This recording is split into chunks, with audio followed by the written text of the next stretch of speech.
Nous sommes ici dans un travail en fait de présélection, de découverte d'œuvres en fait pour le comité d'achat en fait qui se déroule une fois par an à l'Artothèque. Donc on découvre des œuvres, on découvre des artistes, c'est une très belle œuvre qui nous sont présentés celle-ci est disponible. par Sophia. Nous présélectionnons tout au long de l'année dans les galeries ou auprès d'artistes, à Bordeaux, à Paris, dans d'autres villes, à Lyon, des œuvres d'artistes qui représentent les 40 dernières années de l'art contemporain et la création la plus contemporaine.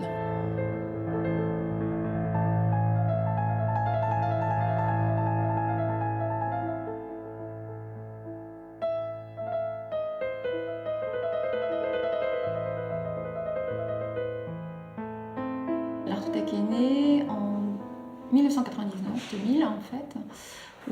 Avec Anne, on s'est rencontrés sur les bancs de la fac en histoire de l'art et on avait envie de travailler ensemble et de monter un projet autour de la sensibilisation à l'art contemporain. Nous sommes 4 personnes, Alexandre Castera qui est médiateur auprès des publics et Christelle Seguin qui est chargée des actions éducatives et c'est elle qui développe justement toutes les actions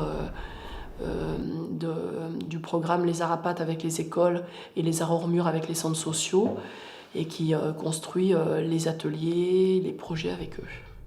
Le cœur vraiment du projet, c'est le projet artistique avec une collection qui maintenant représente 650 œuvres dans le domaine des supports graphiques.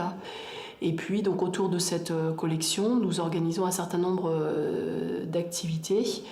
Donc le prêt qui permet de décliner des actions de sensibilisation, par exemple avec les scolaires, avec les centres sociaux. On travaille aussi avec des collectivités, des entreprises, des particuliers. Finalement, les gens consultent les catalogues quand ils viennent ici, empruntent une œuvre d'art. La règle du jeu, c'est d'abord de regarder le catalogue et de voir finalement si les œuvres sont disponibles. Quand il y a un non disponible, ça veut dire que cette œuvre est quelque part en fait, chez un particulier ou une entreprise ou une école. Et quand il a trouvé une œuvre où il n'y a pas de nom disponible, on lui présente l'œuvre, on lui parle de l'œuvre, de l'artiste, et il décide finalement s'il l'embarque ou pas chez lui. Notre volonté, c'est de faire un travail de sensibilisation à l'art contemporain pour tous les publics. Nous pensons que l'art contemporain, comme dans les autres disciplines artistiques, apporte vraiment un éclairage et une ouverture sur le monde dans lequel nous vivons. Il vaut mieux le déplacer doucement. Il n'y en a pas un plus gros ? Et le remettre. Moi je suis artiste intervenant et en fait cette année j'ai décidé de les faire travailler avec une présence animale vivante. Donc on travaille avec des escargots. Donc c'est à partir de la notion de mise en mouvement, après ce que je leur ai proposé comme idée de base, c'est-à-dire de partir d'un principe d'assemblage, de collage, où finalement ils pourraient déléguer aux escargots les mouvements de certaines images comme des objets, des fragments de corps, leurs visages, des visages d'autres personnes. Et étudier un petit peu la mise en mouvement comme ça de petites compositions un peu surréalistes, quoi. Au début, je trouvais ça ridicule de photographier des escargots, mais bon, pour le moment, là, avec le miroir, c'est intéressant parce qu'on a le reflet des autres miroirs. De pouvoir ne pas faire chacun dans son coin quelque chose, mais de confronter nos idées pour arriver à quelque chose, quoi. Ça peut leur apporter peut-être une capacité de décaler la vision qu'on peut avoir peut-être de la réalité, du quotidien, de se réapproprier différemment la réalité peut-être aussi. Ça fait 2 ans que je travaille avec Simon. Voilà. Il a un bon contact avec les élèves, sa démarche correspond bien à cette idée d'ouvrir sur d'autres manières d'aborder l'art. Je l'ai rencontré par Christelle à l'Artothèque et j'ai emprunté leurs œuvres pour les montrer aux élèves. Pour moi, l'art contemporain, c'est beaucoup de réponses différentes. Il n'y a pas un art contemporain, donc là, il faudrait leur poser la question. C'est de l'art, mais qui n'est pas classique. Oui, c'est travailler sur toutes les matières. Par exemple, ce qu'on vient de faire avec notre tissu, c'était de l'art contemporain. On commence sur le thème de la ville ce soir. On attaque notre 2e module consacré au thème des lieux. Voilà, trois actions que ces artistes d'hier et d'aujourd'hui se sont amusés. C'est d'apporter vraiment un aperçu de ce que les artistes ont pu produire comme œuvre par rapport à ces thèmes, et puis de nourrir l'imaginaire du coup des personnes qui viennent assister à ces conférences pour voir l'éclectisme qui existe dans le langage de l'art sur ces notions. Ça apporte de l'étonnement, ça les rend curieux. Et j'en parlais avec une des personnes là, qui était dans la salle ce soir. Elle me disait que comme ça, elle me comprend mieux pourquoi les gens aiment ou n'aiment pas l'art contemporain. Et elle, ça lui permet de se faire son propre avis. Voilà. Moi, je trouve ça intéressant de voyager autour d'un thème comme ça et au travers d'œuvres multiples de différentes époques. Ça permet de me voir un petit peu la perception qu'on peut en avoir, quoi. Parfois, quand on est confronté comme ça à une œuvre, on n'arrive pas forcément à capter tout ce que l'artiste veut nous dire. J'ai pas encore franchi le pas du geste d'emprunter des œuvres pour les avoir chez moi. Je crois que j'aurais un peu peur de ne pas avoir envie de les rendre après, donc c'est un peu particulier comme lien quand même. Rouge, cerise. On va jamais l'avoir celui-là. Si. En surfant sur internet, en regardant un petit peu ce qui existait en galerie, en exposition à Bordeaux, et je suis tombé sur l'Artothèque qui expliquait son principe et ça m'a donné envie d'aller voir. Et j'ai trouvé ça génial. Effectivement, pour un prix quand même très accessible, de pouvoir avoir une œuvre à la maison, alors que j'avais pas forcément les moyens. C'est toujours une découverte pour la famille. Ça leur plaît, parfois ça leur plaît un peu moins, mais on en discute. Que ça soit avec ma femme, mes enfants. Là, je parle des deux œuvres qui sont derrière. Mon fils a pensé tout de suite, tiens, c'est moi et Emma, tes enfants avec un marin. Donc on en parle, c'est très amusant, c'est plutôt un jeu, voilà. Et une découverte à chaque fois.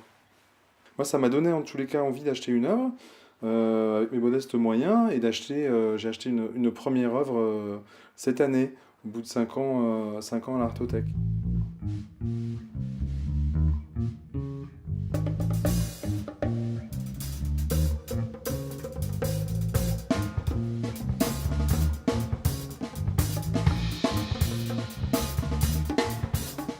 On accroche donc des œuvres dans les locaux d'Ex Nihilo, qui est une entreprise qui a choisi d'exposer des œuvres dans ses locaux. Et donc à chaque fois que je viens accrocher des œuvres, je les installe à chaque emplacement dans lequel elles doivent se trouver, comme celle-ci de Hervé Wurm qui s'installe à l'accueil. Et après, on sollicite le personnel pour se réunir ici, puis partir sur une médiation, c'est-à-dire une explication de chaque œuvre dans chaque bureau pour chaque personne. Voilà. Donc dans le cadre de la sélection de Martha, je vous présente cette œuvre de Gilbert et Georges, qui sont deux artistes britanniques qui se sont rencontrés dans une école d'art à Londres. Ce qui était intéressant, c'était aussi vis-à-vis des collaborateurs, de leur laisser le choix à tour de rôle de faire leur collection et justement d'avoir une dynamique comme ça de partage et de parcours multiples. C'est une ouverture sur quelque chose de nouveau pour moi.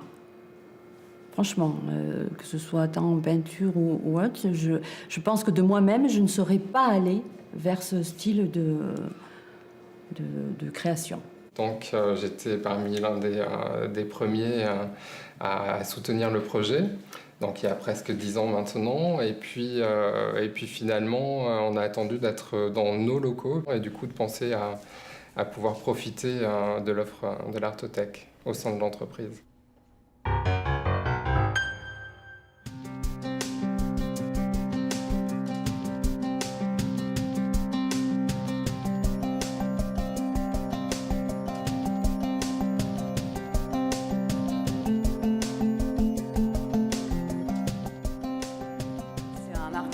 Donc c'est lui que vous voyez sur cette petite échelle.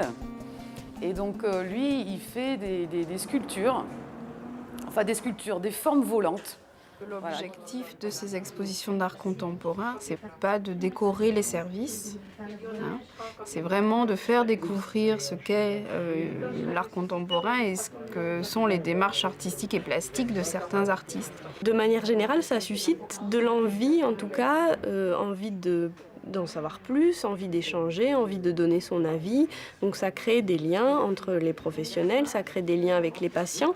C'est des retours qui sont très variés, très singuliers en fonction de chaque personne. L'art contemporain est reçu et chaque œuvre est reçue différemment en fonction du vécu, des goûts, puis de ce que chacun a envie aussi d'en saisir. C'est une œuvre de Claude Faure qui donc fait un travail sur les mots, leur forme. Et alors cette œuvre détient une énigme. Péril jaune. Rire et c'est reparti. Prononcez les mots comme ça. Fièvre, fil de couleur. Ça peut être marginal, ça peut provoquer des réactions. C'est l'intérêt d'amener des œuvres de l'extérieur méconnues. Voilà. Je crois que la fonction de l'artothèque aussi, c'est ça, c'est de faire découvrir au public des choses nouvelles, différentes. Et puis bon, ici c'est un milieu hors norme, mettre des œuvres dans un hôpital, donc je crois que la confrontation des deux est intéressante. C'est ça qui est marrant, c'est qu'au bout de 3 mois, ils parlent de leur tableau. C'est plus ceux de l'artothèque, c'est mon tableau, il me plaît, mon tableau, le tableau de mon étage. Donc il y a une forme d'appropriation aussi qui est intéressante à constater, je trouve.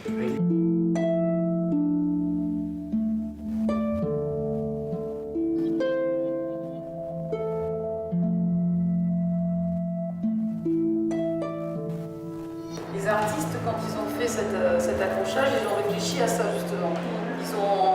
Ils ont commencé effectivement comme ça pour qu'il y ait cette idée à un moment donné qu'on se laisse porter et guider et que ça tourne. L'atelier leur permet de prendre de la distance par rapport à leurs problèmes, d'avoir aussi une équipe autour d'elles, donc des liens d'amitié qui soutiennent les personnes, de pouvoir parler, parce que très souvent c'est des personnes qui ne peuvent pas parler chez elles les problèmes qu'elles vivent avec la famille, entre autres. Il y a aussi le fait d'ouvrir des horizons nouveaux. Et je pense que le but recherché là dans l'atelier, c'est justement d'ouvrir des perspectives. C'est la découverte. C'est parce que, par exemple, là, je voyais penser que c'est un village de Suisse. Les fleurs, ça, n'en parlons pas. J'ai trouvé la route qu'on m'a montrée, ça m'a quelque chose que j'avais vu quand j'avais 50 ans. J'ai vu que ça me faisait quelque chose. L'idée, c'est à un moment donné de rendre l'art accessible à tout le monde en passant à un moment donné par la... Enfin, moi, j'aime bien passer par la création, du coup.